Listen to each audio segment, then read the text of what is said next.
नमस्कार, महाराष्ट्र लाईव्ह मध्ये आपलं स्वागत। मी रेश्मा फडतरे। तळेगाव MIDC पोलीस ठाणे हद्दीत जमिनीच्या वादातून एकास मारहाण झाल्याची घटना घडली आहे।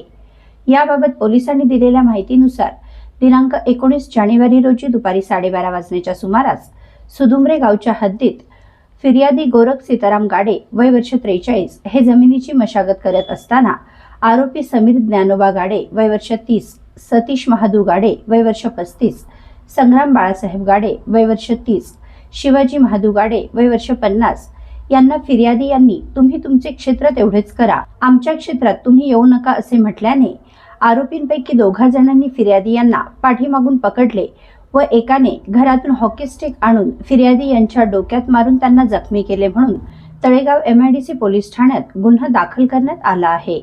वरिष्ठ पोलीस निरीक्षक संतोष पाटील यांच्या मार्गदर्शनाखाली पोलीस हवालदार इंद्रकुमार धोत्रे पुढील तपास करीत आहेत। आपल्या परिसरातील घडामोडी जाणून घेण्यासाठी महाराष्ट्र लाईव्ह सबस्क्राईब करा व बेल आयकॉन प्रेस करायला विसरू नका। धन्यवाद।